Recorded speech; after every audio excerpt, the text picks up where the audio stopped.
Hello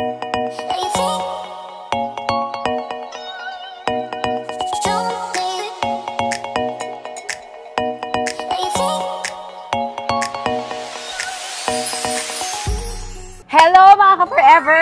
Mga ka-amazing natin dyan. Don't forget to follow me. But today, I'm gonna take over their vlog to answer your questions. Marami mga nagtatanong, but after 6 years, ngayon ka lang daw nagpa-opera ng pangatlong ACL mo at isang meniscus tear, a total of 4 opera, 2 to each knees. So, sagutin mo sila. Go ahead. You're asking bakit tayo nag-decide ulit magpa-surgery? Yeah. 2018 kasi, remember, nung may ACL tayo sa Alab, Pilipinas. San Miguel, Alab, Pilipinas. Teammate natin si Justin Brownlee, si Ronaldo Balkman, Dondon Hontiveros, Ray Parks. Bobby Ray Parks ng girlfriend ngayon ay si Zainab. My boy. Galing pumili ng girlfriend, no? Tapos, magiging guest natin yan si Zainab saka si Ray Parks sa podcast area natin very, very soon sa PBA Moto Club. Ang HQ, malapit na magawa. Opo. Okay. Starting December, ready na po tayo mag-receive ng mga guests natin. So, ang question mo, bakit tayo nag-decide?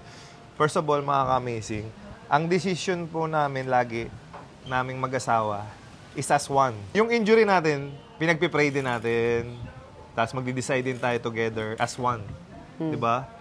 So, nung 2018, nag-decide tayong dalawa na, tara, retire na tayo kasi parang... Kasi ayaw mo magpa-opera dahil sabi mo takot ka na. Hindi, na-realize natin, parang hindi na para sa atin yung Hindi basketball. na worth it, oo. Sabi natin, Mami, papa-surgery daw ulit tayo, sabi ni Doc Canlas. ACL ulit. Oo, so nung sinabi ni Doc Canlas na surgery ulit, parang nag-usap tayong dalawa na, Mami, parang hindi na sa atin yung basketball kasi paulit-ulit na lang eh. Every 2 years. So yung frustration, before natin sabihin sa mga tao, gaano kahirap ang ACL injury, yung pagdadaanan mo. Yeah. Imagine mo, the whole month, nakahiga ka lang. Hindi ka makalakad.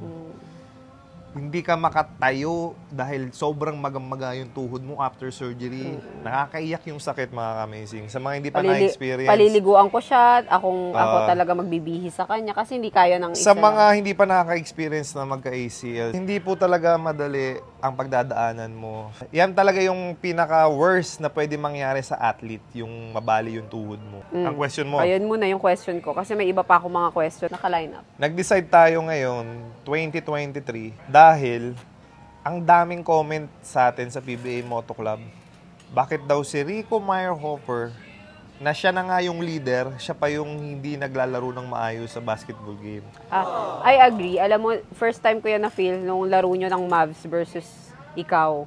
Sabi ko, bakit di ka naglaro? Alam mo, nung pinasok ka, kasi ako yung nasa audience, no, naririnig ko yung shout ng mga tao. Gustong-gusto ko nilang maglaro. Pero hindi mo pinasok yung sarili mo. I don't know, dahil gusto mong bigyan ng chance yung marami kayong lineup, 20 ata kayo nun eh. Or dahil din sa paa mo.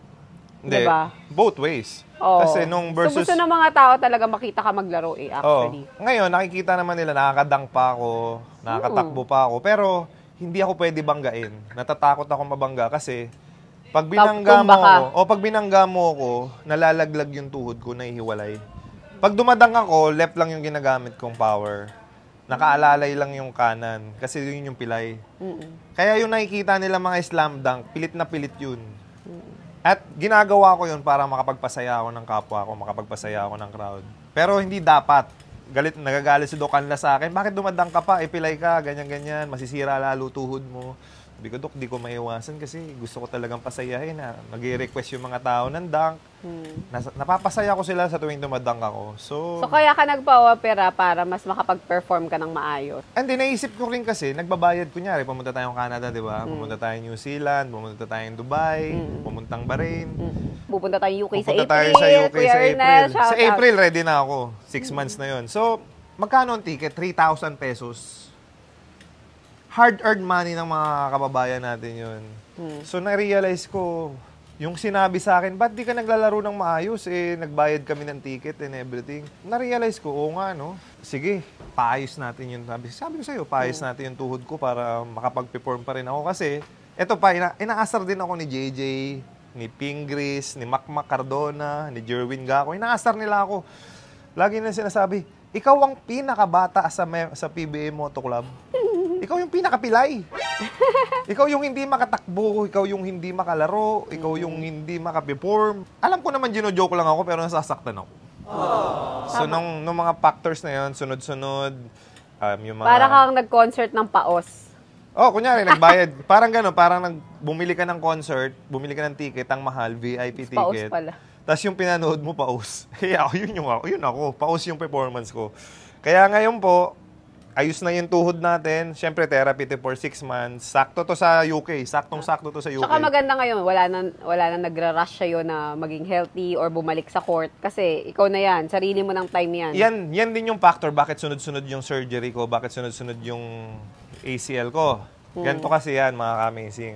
Based sa analogy ng ACL, hindi ka dapat after 6 months maglalaro ka na. Oo. Dapat yan at least Pero 10. sa PBA, pinaglaro ka agad. So, lahat kasi sa contract and dating study, pwede na daw after 6 months. But recently, kailangan daw at least a year. Kasi yung graph na Sino ginamit, yung sabi sa'yo yan? Si Doc? si Doc Alasa kasi dati kasi, yun yung belief. O yung mga friends mo na na PT nagsabi Oh, mo? yung mga PT din. Kaya na-realize ko mali pala talaga yung diskarte ko. Kasi ako Na minamadali. ako din dati, na-excite ako, nagmamadali ako. Kasalanan ko rin. Hindi kasalanan ng mga, actually yung teams ko, like, saan ako na-injury? Sa Pure Foods. San Miguel. Global Port. Ginebra, meniscus tear ko. Okay. Global Port. ACL. Lahat po yung 4 na teams. Lahat yan. 6 months, gusto nila akong palaruin. Dahil siyempre, binabayaran ka nga nila eh. Imagine mo, nagbayad sila ng 6 months, hindi ka nila napakinabangan. Yeah. Actually. Paano kung 1 year? Lugi sila So, sa'yo. ibig sabihin, binayaran ka nila, sinalary ka nila, 1 year. Oy, lugi sila sa'yo, hindi sila nag-ROI. So, pinilit nila ako palaruin ng 6 months, which is gusto ko rin. Dahil kung ayaw ko naman, hindi naman nila ako mapipilit. Katawan ko to eh. So, my second question is, dahil nagpa-opera ka na, may plano ka bang bumalik na pro? Ba? Kasi alam ko na yung sagot. Sige, sagutin mo sila. I-share mo sa kanila. Siyempre, pinaayos na natin yung tuhod natin eh. Kaya tayo nag-decide wag magpa-opera noong 2018. Kasi for sure, kung nagpa-surgery ako noong 2018, Lalaro ka pa. lalaro pa rin ako. Competitive ako eh. Gusto kong ipakita sa mga tao na kaya ko pa. Kahit sunod-sunod yung surgery ko. Kasi gusto kong maging inspiration ako sa mga na-injured na players na hindi pa uli lahat. May injured ka, therapy ka, balik ka. Come back stronger, di ba? Okay. Nagpa-opera tayo. Option yan.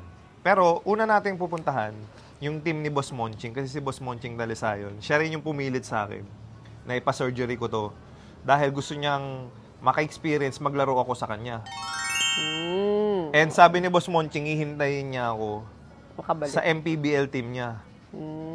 And may Pwede. PSL team kami, coach ako sa PSL, di ba? So yung Binyan, Tatak Gel, Shout out, Del, Alonte. Pin and Claw. Team natin sa PSL yan. Yeah. Kasama natin si Pingris, si Helter Brand, si KG Canaleta. Coach Cardona, Coach Gako, Oo. Coach Meyerhofer. So yung PBA Moto Club po, tinutulungan natin ang Binyan, Laguna sa PSL. Yeah, kapitbahay ko dyan. Please support. Please support po mga ka-amazing. And then yung MPBL naman, Shout Pin and out Claw. to Ann Matibag, Ninong Melvin and Ninang Ann Matibag. Yep. So, Laguna.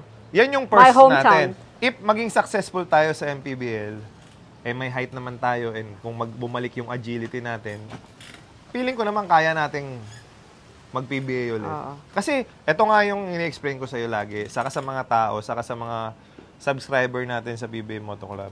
You always try kahit mahirap. Oo. And you know, lagi ko nga Magta-try sinasabi ka. sa'yo na we don't need this. It's really his passion. Nasa heart niya talaga yung basketball yata. Ayaw niyang tigilan. Kasi, to tell you guys honestly, we're doing good sa business namin. We're okay. Kaya natatawa ako sa mga haters ka minsan na gano'n, na parang akala nila pinipilit mong bumalik or mag-coach or maglaro. But no, actually, ayoko na nga. Sabi ko, pagbigyan niya na yung mga bata. But he really also wants his sons, si Kalel, tsaka si Tash, yung mga anak namin, na Gusto makita nila siya. ako makitang na bumalik mag-basketball ulit. Oo, at makalaro din siya. 'Di ba? Kahit papaano. Pero kung ako lang, ako talaga magde-decide. Ayoko na. Okay lang kami sa business namin, happy naman kami sa business namin. Pero passion niya talaga yon yung pag-cook. Siguro okay naman, may karapatan naman siya mag-coach kasi graduate naman siya ng Bachelor of Science in Sports Management, 4-year course. In fairness, Dean's Lister daw siya, pero feeling ko to. Sinusulatan niya lang yung teacher niya. nililigawan niya, kaya siya naging dean's lister. Pero ayun, so may karapatan naman siya, no? Kasi graduate naman siya, madami naman siyang achievement sa PBA. Love niya talaga yung basketball. And I'm sure lagi niya nakakasama si JJ tsaka si Mark. Ayan, kaya medyo naaano din siya talaga. Hindi, ganito rin kasi diba?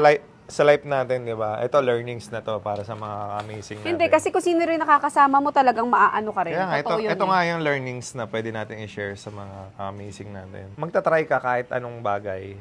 Pag may gusto kong gawin, itatry mo pa rin. Kasi, you always miss the shot that you didn't take. Parang sa basketball pa, hindi ka makakashoot hanggang di ka tumitira. You will miss the shot. If you... automatically, you will miss the shot if you didn't take it. Pag hindi ka tumira, hindi ka makakashoot. Yeah, okay. It's so, may depensa naman lagi, kaya mahirap sumut. Kaya, ganun din sa life. May chance ka palagi. So, yung pagbabalik ko sa PBA, itatry ko yan. Doon muna tayo sa MPBL para kung maging successful doon, edi, we'll see. Okay. Ngayon, yung sinabi mo naman na circle of friendship, kung sino yung nasa circle mo, yun din yung magiging character mo. Kung nasa loob ka ng circle ng PBA Moto Club, kung ano yung character ng members nyo, maka-adapt mo. Ngayon, sa lahat ng members, walang sablay, inaasar ako. Kasi ako, pilay talaga eh. Pag nakikita nila, pag naglalaro, nahuhulog talaga yung tuhod ko eh. Hindi ko talaga mabigay yung 100% ko. And that moment, sila mismo mag-push sa akin. Ikaw hindi mo ako pinush. Kasi nga, ayaw mo nang pagdaanan yung mga pinagdaanan natin before. Dahil hindi naman sila yung kasama mo nung pinagdaanan ko yung mga ACL mo. So, traumatic din. So, ngayon, ito na naman tayo. Kasama na naman kita pinagdaanan to. So, hopefully, last na to. Dahil, wala. We will do our best sa therapy and then... Yeah, yan yung dapat. Take your time and be disciplined, be consistent. No alcohol, no puyat, healthy food. Mami, may blessing in disguise. Kasi, ayun, sabi mo nga, hindi kita makikilala kung hindi ako na ACL before. Kasi doon tayo nagkakilala eh. Oo. Sa rehab ko eh, di ba? Kaya kami nagkakilala dahil kay Ate Cindy Patrimonio, na kapatid ko, na asawa ni Kuya Alvin Patrimonio. Pinag-blind date kami. Kasi magkasama kami sa rehab, magkadikit pareho kami. Sila ng ACL injury ng ate ko. So, blessing in disguise kasi nakapangasawa ko ng amazing wife. Tapos, yung pang third na ACL mo, fourth opera mo, kasi nga may isang meniscus tear. Nakapag-business tayo ng farm. Hindi, yun nga, yung 2018 na ACL tayo, nag-retire tayo early. Yes, nag-retire Ibig sabihin, early. 33 years old tayo. Oo. So, nung 33 years old tayo, pag nag-retire ka kasi, wala ka ibang gagawin kundi mag-isip ng future ng family mo. Oo. And then, nakapokus na tayo ngayon. Yeah. May goal tayo na sana makuha pa rin natin yung money kagaya sa PBA para sa family natin. Para yung lifestyle natin, same. So, ma-maintain. Nung na-discover natin yung business, nakapokus tayo dun. Kasi pag nagbabasketball ka naman, alam mo yan, hindi tayo makakapokus dyan. Kailangan travel, kailangan focus ka sa puyat, basketball. Healthy lahat, Kailangan focus ka talaga, basketball ka lang, everyday, practice. So, nung nawala tapos pag may bakasyon, tsaka lang tayo nakaka-plan umalis. Unlike ngayon, isang taon, nakakaplan na agad tayo umalis. And ang dami ko ding realization no. Akala ko dati enough na tayo na nagba-basketball ka, yung kinikita mo, okay na tayo. And then nag-business tayo, hindi natin akalain na mas marami pa palang blessing si Lord sa life natin. No? So yung business na-establish. Yeah. So now, established na yung business, kaya bumabalik na siya sa basketball. Okay na. So yun yung blessing. Yes. Ibig sabihin, kasi yung mga PBA players ngayon, saka pa lang sila magbi-business. Pagtapos na yung basketball nila. Kasi mga totoo yan. Pwede. Amazing. Pag basketball player ka, hindi ka talaga makakapokus sa business. So, sobrang rare lang yung magiging successful kasi kailangan kang pumukus sa business eh. Unless may tumutulong sa'yo. Ba't naman si Scottie Thompson, di ba? Rare nga. Konti lang sila. Mas madami yung hindi nakaka-business kasi nga. Sabagay. Mas focus. First of all, satisfied sila sa salary nila. Yeah. Di ba? And second, wala silang time. So, kung magbi-business ka, kailangan hands-on ka. Yeah. Kailangan nandun ka palagi. Nagpa-practice everyday yun. So, magpe-fail din lang. Yeah. So, might as well, mag-retire ka, then mag-ano ka, di ba? So, yun yung blessing sa atin. Saka dami, ba't ang aga nyo nag-retire? Ang bata pa ni Rico nag-retire. Sayang-sayang, guys. Hindi lang basketball ang buhay namin. Sa totoo lang, there's more to life than basketball. Okay, maraming mga nagsasucceed sa basketball like Kuya Alvin Patrimonio ko. Sobrang naging maganda yung life nila sa basketball. Superstar siya, ang dami niyang awards. Pero iba-iba tayo ng path sa buhay. Iba-iba ang blessing ni Lord. Kami, sobrang happy kami na nangyari sa amin yun kahit na ACL dahil nakapag-establish kami ng business, right? And now, nagbabalik po ang inyong ka-amazing, The Kite Rico Mambo. So, Magbabalik po siya. Abangan po natin kung makakabalik po siya sa PBA or sa Japan League or sa Korean League. Gusto mo yung Japan? Gusto ko ng Japan. Oh my God! I want to live in Japan. ayun nga sabi ko sa'yo. Wag natin... Baka makasabay mo pa si Kian. Si Kian Baklaan po ng UAAPNU ay pamangking ko. Baka makasabay mo pa. Lahat naman ng option is available. Anong naging lesson mo dito sa journey mo? As a pro, as a businessman, as a vlogger? Anong masasabi mo? Pinaka-natutunan mo? There's always positive sa mga nangyayari sa life mo. For me, there's always positive sa nangyayari. So you always There's always blessing. No, you always look for the bright side kahit problem yung pumapasok sa iyo. Okay. And i-convert mo siya. Madaling sabihin niya pagka maging positive. Madaling sabihin niya, no, pero kami nalampasan na namin yung mga yan. Nasasabi talaga yung namin struggle, na no? Oo, nasasabi talaga namin na oh my gosh, next month wala na tayong kontrata. Alam mo yun, nararamdaman mo yung ganun dati. Wala na kaming pera, wala na kaming, oh my gosh, biglang all of a sudden, nagkaroon tayo ng farm. No? Alala mo, nag-rent pa tayo ng bahay. Kasi wala tayong bahay. Pinagawa natin yung bahay na nabili natin. Kasi akala natin magkakakontrata pa tayo. Nalala mo? Oh, yes. Kasi hindi pa natin. Grabe guys, sobrang pang maalala mo kaya yung buhay namin ito. Kasi nag-rent kami, nagtapon kami ng 2 million, no? Sa rent, 1.8. Magkano yun? Parang 80 a month times 1 yun. Yeah, ganun. Kasi kala mo nga may contract. 1.2 million nagtapon tayo kasi kala natin may contract pa tayo habang pinapagawa natin bahay natin. Nung na-injured ka, na wala na tayong contract, binenta natin yung bahay natin sa Mahogany Place 3. Yun ang ginamit natin na pang startup sa business. Naalala mo? So galing, di ba? Galing ni Lord. So, ngayon may bago na ulit tayong bahay. Galing ni Lord. Tapos ngayon, nagbablog ka na rin. Akala mo pupunta ka sa vlogging. Hindi, yung vlog naman natin, ito naman PBA Moto For Club. fun. Na ano to, na-discover natin to, na pwede palang makapagbigay ng learnings from our experiences. So, sa experience si JJ, sa experience sa mga members. So, ngayon magkaka-headquarters pa, imagine mo. Grabe yung May support. headquarter. Oh, grabe yung support kasi. Pag naramdaman mo kasi yung support ng mga tao. Nag-support sa inyo si GameX, si Victoria MSC, Sports. Victoria Sports, saka si HJC. Pin and Claw. Pin and Glow. Diba? Squeeze. Ang daming nagsusupport. Pocari Sweat. Mag-support sila? Oh, so, nung naramdaman namin na pwede palang may sumuport sa amin, maging bridge kami para makatulong kami sa kapwa. Ang daming blessing. And ang pinakamagandang blessing, yung PBA Moto Club Tour. Tayo, nakaka-travel tayo for free, with fee. Kasama pa yung mga ibang mga family and wives minsan. Who would have thought na magkakaroon ka ng ganun? You don't get to travel a lot. We don't get to travel a lot talaga. Ngayon ko lang na-realize, malaking tulong pala sa mga members yung mga workload ng mga tour natin. Oo. Kasi, Anong grabe workload? yung... Racket. You mean racket? Grabe syempre. yung si Mac Macardona, si Jerwin Gaco. oo. Sobrang thankful sila sa group kasi Yeah. malaking bagay sa kanila yung nagiging income din kahit pa paano. oo. So, natutulungan natin yung Extra kapwa income natin, talaga. ex-pro, di ba? Extra income. So, yun yung purpose ng PBA Moto Club. Natutulungan na namin yung mga barkada namin. At the same time, nakakatulong din kami sa kapwa. Correct. I Right? love it. I So, love it. then. At nakakapag-entertain kayo. There you go. There you have it, guys. Thank you very much for listening. Thank you for watching. And abangan nyo kami. Marami kaming event. Ande, ito pa. Benguet, Lawag, UK. Ito yung pinaka-the best sa 2024. Magiging monthly na, kung ano yung naging income ng headquarters, monthly charity work. Legit. Yeah. Random. So, yung mga humingi po ng tulong sa comment section, please wag po kayong humingi ng tulong sa comment section dahil kikilos po ang PBA Moto Club randomly. Magugulat na lang kayo na nandun na kami. Kasi yun yung ginawa namin sa National Children's Hospital, di ba? Nagulat, nagdadasal daw sila ng umaga na sana po, Lord, may bumating na tulong. Kami yun. Kami yung pinadala ni Lord. Galing. So, random. Nagulat siya. With SV, Sam Versosa. Yeah, Boss Sam And Versosa. Mabs. And Mabs, hindi lang kayo yan. Yeah, Oo. Boss Monching Talisayon. We have to give them Yan yung mga credits. tumutulong sa atin. Pin and Claw. Yeah. Di ba? Ay, si Boss Monching nagbigay ng malaki imagine mo that time. yung 150,000 dinirect namin sa isang tao. Oo.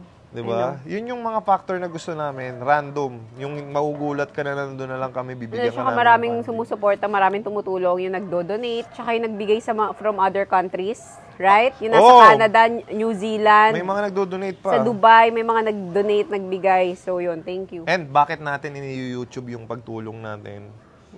Hindi po para kami magpasikat na, ay, tumutulong lang para may video or whatever. Para gayahin sumikat. din ng mga tao at tumulong Yeah, din. first inspiration kami. Gusto namin yung mga ibang mga kumikita sa YouTube or may mga extra income, tulong din kayo. Dahil sabi nga sa Bible, 'di ba, magbigay tayo ng percentage ng wealth natin para sa kapwa. Oo. Para i-bless din tayo ni Lord. Oo. Pag nag-bless tayo sa iba, bi-bless din tayo ni Lord. Ako naman, it doesn't matter how big or small, God sees our hearts. So kung ang intention mo ay magyabang, yun talaga, yun ang mali. Pero kung ano talagang nasa heart mo, God will always see your heart. And then, ano din, so, yung dead video man na din. sa mga hater tayo. No, Basta, yung video din kasi. importante, you don't please people, you please God. Parang ano din, yung video din kasi parang receipt. Na kasi may nagdo-donate sa amin para makita din at makapagpasalamat kami Basta, sa mga tumulong. Please God, not people. Kaya nga, so receipt nga siya, resibo siya, yung video na nakikita ng mga nagdo-donate kung saan napupunta yung dinodonate nila. Alright. Okay? Yun yung purpose. Mga amazing, ito po, hindi po kami nagpapasikat dito sa YouTube channel namin. Sabi ko nga, kung may kikilos na ibang members, minsan kasi may nagagalit na sa akin, puro ako lang daw nagsasalita.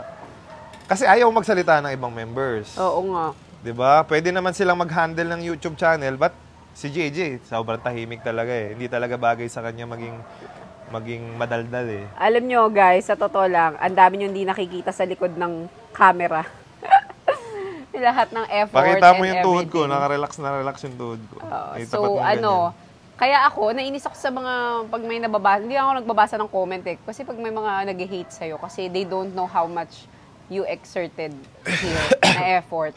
Pakita mo Right? naman ako. So, Ayan na. po, ito yung aking Ay!